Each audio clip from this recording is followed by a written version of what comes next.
प्रिय दोस्तों, नमस्कार। सत्यवचन धारावाहिक बाइबल अध्ययन में आपका स्वागत है। यह प्रसारण TWR के द्वारा से आपके लिए प्रसारित किया जा रहा है, जो आपके आत्मिक जीवन को परमेश्वर की महिमा के लिए ऊंचा उठाने के लिए प्रतिबद्ध है। आपको स्मरण होगा कि हम यिर्मयाह भविष्यवक्ता की पुस्तक का अध्ययन कर रहे हैं और आज हम दूसरे अध्याय से आरंभ करने जा रहे हैं। इसलिए अपनी पेन, बाइबल और कॉपी लेकर तैयार हो जाइए। हम देख रहे थे कि कैसे परमेश्वर यिर्मयाह को सेवा के लिए प्रेरित करता है और उसे सबलता प्रदान करता है कि वह उसके साथ है और उसे वचन देगा। यिर्मयाह की सेवा की एक विडंबना यह थी कि परमेश्वर उससे कहता है कि मैं तो तुझे भेज रहा हूं, पर जिनके पास तुझे भेज रहा हूं वे तेरा विश्वास ना करेंगे और ना तेरी सुनेंगे और ना तुझे स्वीकार करेंगे। यह बहुत बड़ी निराशा की बात है जब उसे पहले से ज्ञात है कि उसकी सेवा असफल होने जा रही है।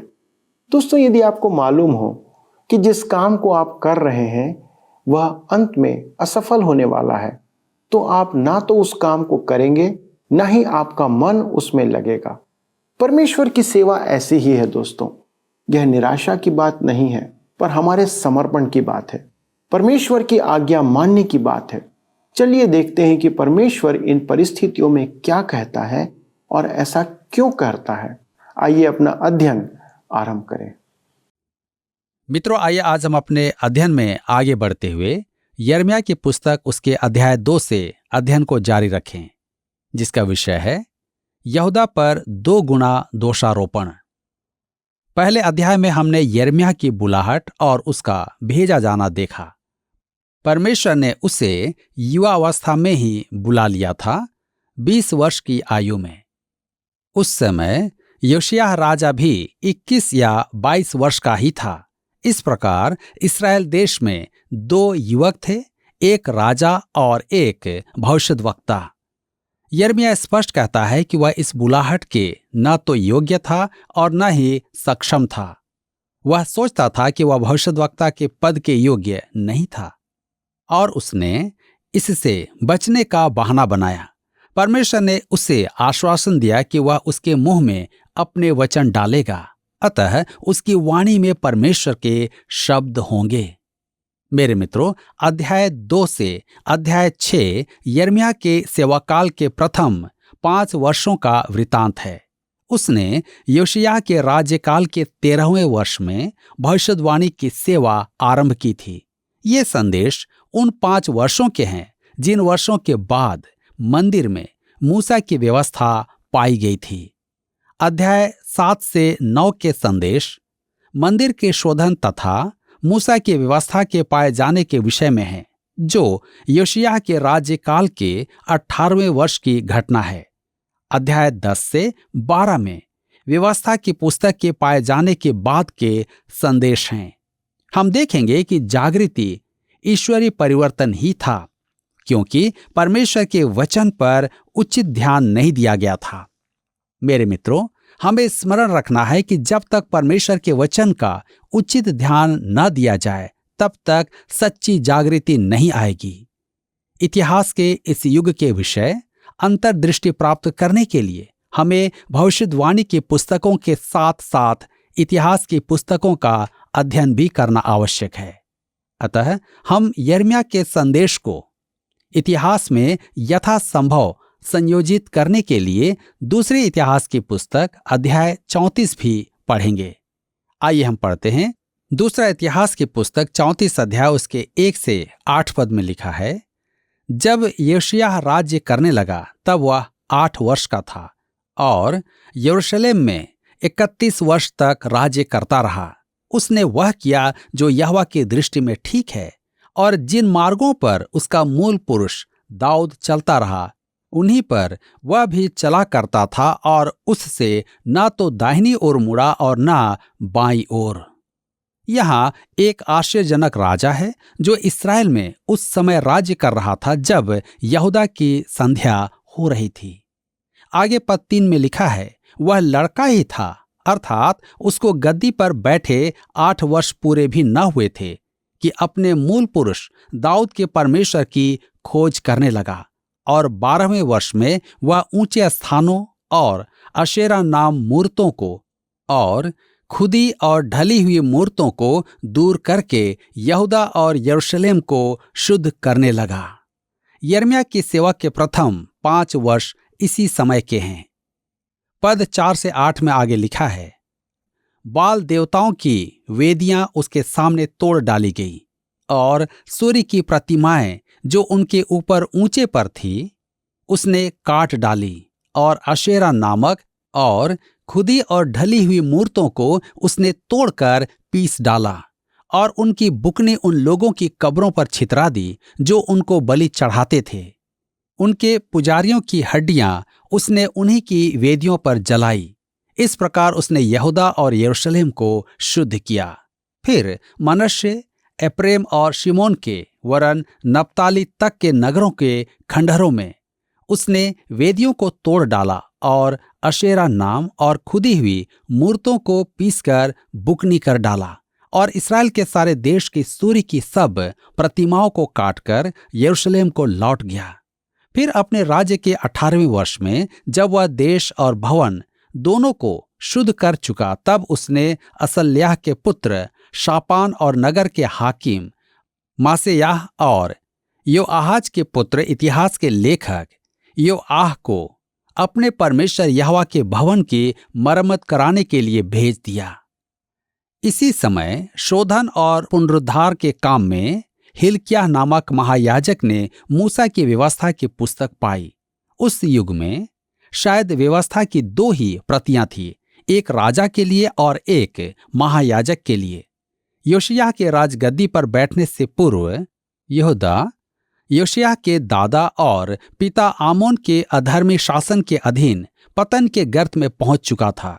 उनके मन में न तो परमेश्वर के लिए और न ही उसके वचन के लिए श्रद्धा थी। अतः व्यवस्था की पुस्तक कूड़े में दबी पड़ी थी जो मंदिर में एकत्र हो रहा था। यिर्मयाह का पहला संदेश 2 अध्याय 1 से 3 अध्याय के 5 तक इन्हीं अभक्तों के लिए था जिन्होंने परमेश्वर का त्याग किया था। धर्मशास्त्र में ऐसा दूसरा अंश नहीं है जो सच्ची अंतर्वेदना और कोमलता में इसे पार कर जाए। यह परमेश्वर की उच्चारित सच्ची पुकार है, क्योंकि उसकी प्रजा उससे भूल ही नहीं गई थी परंतु उसका अपमान कर रही थी। उसका अनुग्रह और करुणा अपने प्रजा के लिए भावी भयानक दिनों के साथ जुड़ी हुई है। यदि उनके मन परमेश्वर की ओर नहीं फिरे तो वे दंड पाएंगे। यह धर्मशास्त्र महान प्रबोधनों में से एक है। युवा राजा योशिय्याह वास्तव में परमेश्वर की खोज में था, परंतु उसके पास परमेश्वर का लिखित वचन नहीं था। परंतु वह इतना अवश्य जानता था कि प्रतिमा उपासना का अंत करना आवश्यक है। अब उसके पास एक युवा भविष्यद्वक्ता है जो उसके संकल्प में उसे प्रोत्साहन देता है। तो आइए हम देखेंगे, उन्होंने यहोवा को तुच्छ जाना। यिर्मयाह की पुस्तक 2 अध्याय उसके 1 से 3 पद में लिखा है, यहोवा का वह वचन मेरे पास पहुंचा, जा और यरूशलेम में पुकार कर यह सुना दे, यहोवा यह कहता है, तेरी जवानी का स्नेह और तेरे विवाह के समय का प्रेम मुझे स्मरण आता है कि तू कैसे जंगल में मेरे पीछे पीछे चली, जहां भूमि ज्योति बोई न गई थी। इस्राएल यहोवा के लिए पवित्र और उसकी पहली उपज थी।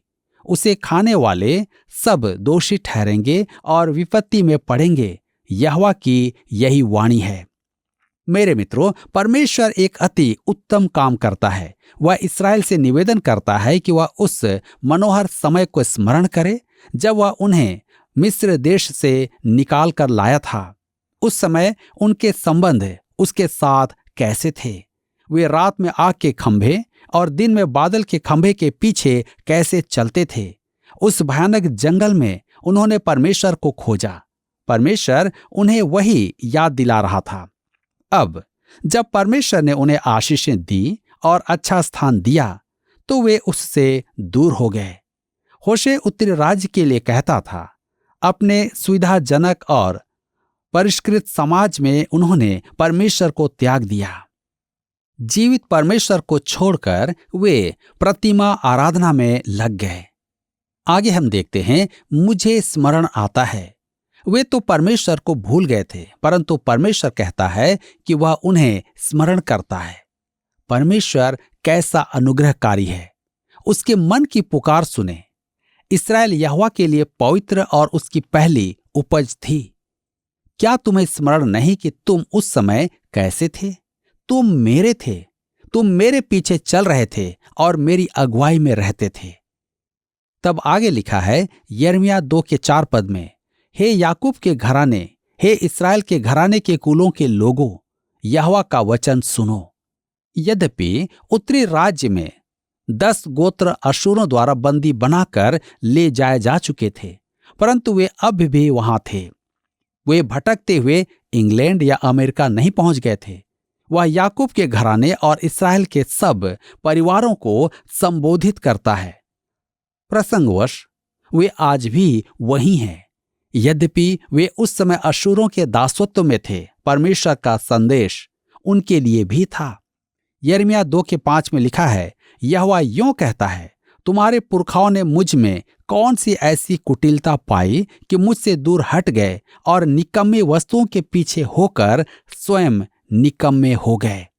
निस्संदेह यह धर्मशास्त्र का एक महान अंश है। देखिए परमेश्वर कैसे मधुर भाव में उनसे कहता है, तुम्हारे पुरखाओं ने मुझ में कौन सी ऐसी कुटिलता पाई कि मुझसे दूर हट गए। इसी प्रकार आज भी परमेश्वर में ऐसी क्या बुराई है कि हम उसमें रुचि नहीं रखते? हम उसकी सेवा क्यों नहीं करते? क्या परमेश्वर में अधर्म है? क्या परमेश्वर कोई अनुचित काम करवाता है? वह पूछ रहा है, तुम्हारे पुरखाओं ने मुझ में कौन सी ऐसी कुटिलता पाई। यिर्मयाह 2:6 में आगे लिखा है, उन्होंने इतना भी न कहा जो हमें मिस्र देश से निकाल ले आया, जो हमें जंगल में से और रेत और गड्ढों से भरे हुए निर्जल और घोर अंधकार के देश से, जिसमें होकर कोई नहीं चलता और जिसमें कोई मनुष्य नहीं रहता, हमें निकाल ले आया। वह यहोवा कहाँ है? मेरे मित्रों, आज वहां अधिक जन जाना नहीं चाहते। वहां लोग जाते ही नहीं हैं। मैं उसकी सीमा तक ही गया हूं। आगे जाने की इच्छा मुझ में नहीं थी। परमेश्वर ने अपने लोगों को उस भयानक जंगल में भी सुरक्षित रखा था। 40 वर्ष तक उसने वहां उनकी सुधि ली थी। यिर्मयाह 2:7 में लिखा है, और मैं तुमको इस उपजाऊ देश में ले आया कि उसका फल और उत्तम उपज खाओ, परंतु मेरे इस देश में आकर तुमने इसे अशुद्ध किया और मेरे इस निज भाग को घृणित कर दिया है। आज हम पर्यावरण विज्ञान और प्रदूषण मुक्ति के विषय बहुत कुछ सुनते हैं। यह तो बहुत अच्छी बात है और निश्चय ही इसमें शोधन की आवश्यकता है। हमें बोध होना चाहिए कि नैतिक अशुद्धता और चरित्र का अतिक्रमण तथा पतन किस सीमा तक पहुंच गया है। प्रभु परमेश्वर यहाँ इसी बात का उल्लेख कर रहा है। उन्होंने परमेश्वर के देश को अशुद्ध कर दिया था। परमेश्वर की इच्छा थी कि वे उसके गवाह हों, परंतु वे अन्य जातियों की नाई भ्रष्ट हो चुके थे। यिर्मयाह 2:8 में लिखा है, याजकों ने भी नहीं पूछा कि यहोवा कहाँ है। जो व्यवस्था सिखाते थे वे भी मुझको न जानते थे। चरवाहों ने भी मुझसे बलवा किया। भविष्यद्वक्ताओं ने बाल देवता के नाम से भविष्यवाणी की और निष्फल बातों के पीछे चले। परमेश्वर आत्मिक अगुओं को दोष देता है। ऐसा कोई देश नहीं जिसका पतन आत्मिक पतन से पूर्व हो। सबसे पहले आत्मिक त्याग होता है, तदुपरांत नैतिक पतन और अंत में राजनीतिक अव्यवस्था। इसी प्रकार एक महान राष्ट्र इतिहास से विलोप होता है। याजकों ने भी नहीं पूछा कि यहोवा कहाँ है। आज बाइबल शिक्षकों की और गवाहों की भरमार है। अयाजकीय वर्ग भी जो बाइबल के अज्ञानी हैं। मित्रों, मुझे यह कहते हुए खेद है, परंतु यह सच है। वे वचन नहीं जानते तो परमेश्वर को भी नहीं जानेंगे। परमेश्वर को जानने के लिए वचन का ज्ञान होना आवश्यक है। यिर्मयाह 2:9 में लिखा है, इस कारण यहोवा यह कहता है, मैं फिर तुमसे विवाद और तुम्हारे बेटे और पोतों से भी प्रश्न करूंगा। परमेश्वर कहता है, मैंने तुम्हें त्यागा नहीं है, मैं आज भी तुमसे याचना करता हूं। यह कैसी अद्भुत बात है। यिर्मयाह 2:13 में लिखा है, क्योंकि मेरी प्रजा ने 2 बुराइयां की हैं। उन्होंने मुझे बहते जल के सोते को त्याग दिया है और उन्होंने हौद बना लिए, वरन ऐसे हौद जो टूट गए हैं और जिनमें जल नहीं रह सकता। इस्राएल ने 2 बुराइयां की थी। सबसे पहले तो उन्होंने यहोवा परमेश्वर को त्याग दिया था, जीवन जल को। दूसरा, उन्होंने अपने लिए हौद बना लिए, वरन ऐसे हौद जो टूट गए हैं और जिनमें जल नहीं रह सकता। आज भी कितने मनुष्यों ने अपने लिए हौद बना लिए हैं। वे अपने ही हौद से जल पीते हैं, परंतु इसमें संदेह नहीं कि उन्हें संतोष प्राप्त नहीं होगा। करोड़पति अधिक की लालसा करता है, वह 1 करोड़ और कमाना चाहता है। इसी प्रकार यश कमाना है, संतोष नहीं है। परमेश्वर उनसे बातें करते जाता है। यिर्मयाह 2:19 में लिखा है, तेरी बुराई ही तेरी ताड़ना करेगी और तेरा भटक जाना तुझे उल्हाना देगा। जान ले और देख कि अपने परमेश्वर यहोवा को त्यागना यह बुरी और कड़वी बात है। तुझे मेरा भय ही नहीं रहा, प्रभु सेनाओं के यहोवा की यही वाणी है। मेरे मित्रों, अध्याय 3 में हम देखेंगे कि एक ही अध्याय में जितनी बार उनके पथ भ्रष्ट होने का उल्लेख किया गया है, उतनी बार तो संपूर्ण बाइबल में नहीं किया गया है। अतः यह परमेश्वर की दृष्टि में एक अत्यधिक महत्वपूर्ण विषय है। आइए हम आगे देखेंगे। उन्होंने अपने लिए देवता बना लिए थे। शेष अध्याय में वह प्रतिमा आराधना के विरुद्ध विचार व्यक्त करता है और यह विवाद अध्याय 3 तक चलता है। मैं चाहता हूं कि आप इसे स्वयं पढ़ें तो अधिक उचित होगा। पूरा का पूरा अंत तक पढ़ें। यिर्मयाह की भविष्यवाणी को समझने के बाद आपको ऐसा प्रतीत होगा कि आपके अपने लिए यह अति अद्भुत पुस्तक है। यह एक अति रोचक बात है कि परमेश्वर का त्याग करने के बाद वह अपने लिए एक प्रतिमा बना लेते हैं। मनुष्य जब अपने देवता की रचना करता है, तब वह उसे अपनी इच्छा के अनुसार रूप देता है। वह ऐसा देवता बनाता है कि वह उसकी आवश्यकताओं की पूर्ति कर पाए। दूसरे शब्दों में, यह मनुष्य के पुराने स्वभाव का मानसिक चित्रण है। इसी के साथ यहाँ पर अध्याय 2 समाप्त होता है और अब हम अपने अध्ययन को अध्याय 3 से जारी रखेंगे, जिसका विषय है देश में योशिय्याह के सुधार का आरंभ। अध्याय 2 में यिर्मयाह का पहला संदेश स्पष्ट करता है कि परमेश्वर ने 2 कारणों से यहूदा का त्याग किया था। उन्होंने परमेश्वर यहोवा का त्याग करके अपने देवता बना लिए थे। अध्याय 3 के पहले 5 पद इसी विषय पर चर्चा करते हैं। अध्याय 2 से अध्याय 6 तक निहित यिर्मयाह के संदेश व्यवस्था की पुस्तक प्राप्त होने से पूर्व उसके सेवा काल के प्रारंभिक 5 वर्षों के हैं। और इसी बीच यिर्मयाह के समान युवा राजा योशिय्याह परमेश्वर की खोज में था और अपने देश में सुधार के काम कर रहा था। जैसा लिखा है कि वह मुख्यतः यहूदा देश से प्रतिमा आराधना का उन्मूलन कर रहा था, क्योंकि यहूदा राष्ट्र ने परमेश्वर यहोवा को त्याग कर प्रतिमा आराधना आरंभ कर दी थी। अतः आप देख सकते हैं कि इन 2 युवाओं, राजा योशिय्याह और भविष्यद्वक्ता यिर्मयाह के युगल प्रयासों द्वारा देश पर गहरा प्रभाव पड़ रहा था। यहूदा प्रतिमा आराधना में लग गया था, क्योंकि वह उनका प्रचलित अभ्यास था तथा आसान कार्य भी था, परंतु इस मार्ग पर उनका जीवन स्तर गिर रहा था और वे नैतिकता के निम्न स्तर पर आ गए थे। तो आइए हम पढ़ते हैं यिर्मयाह 3 उसके 1 पद। लिखा है, वे कहते हैं, यदि कोई अपनी पत्नी को त्याग दे और वह उसके पास से जाकर दूसरे पुरुष की हो जाए, तो वह पहला क्या उसके पास फिर जाएगा? क्या वह देश अति अशुद्ध न हो जाएगा?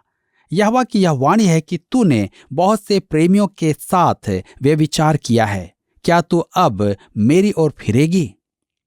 यहूदा बहुत अधिक पतित हो गया था और देश में घोर अनैतिकता छा गई थी। वह राष्ट्र वैश्या स्वरूप था।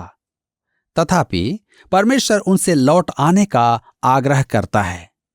यिर्मयाह 3:2 में लिखा है, मुंडे टीलों की ओर आंखें उठाकर देख, ऐसा कौन सा स्थान है जहां तूने कुकर्म न किया हो? मार्गों में तू ऐसी बैठी, जैसे एक अरबी जंगल में तूने देश को अपने व्यभिचार से अशुद्ध कर दिया है। मेरे मित्रों, प्रतिमा आराधना का अर्थ यह नहीं कि किसी प्रतिमा को दंडवत करना। यदि मनुष्य किसी भी बात में अपना तन मन लगा दे, वही प्रतिमा आराधना है। बाइबल तो लालच को भी प्रतिमा आराधना कहती है, क्योंकि मनुष्य जिस वस्तु का लालच करता है उसी में वह अपना समय और शक्ति लगा देता है। वह पूरी तरह उसके अधीन हो जाता है। इन दिनों हम बहुत से लोगों को देखते हैं जो पाप के प्रति समर्पित हैं और उसमें लगाई जाने वाली उनकी शक्ति भी हमें विस्मय में डाल देती है। परंतु आप देखेंगे कि मनुष्य जिस पल परमेश्वर से दूर होता है उसी पल वह किसी न किसी बात की ओर फिर जाता है, या उसके मस्तिष्क की उपज होती है और वही उसका देवता बन जाता है, वही उसकी प्रतिमा बन जाती है। डॉक्टर जी कैम्बल मॉर्गन ने प्रतिमा आराधना के स्वभाव और परमेश्वर की आराधना के बारे में अति उत्तम कहा है।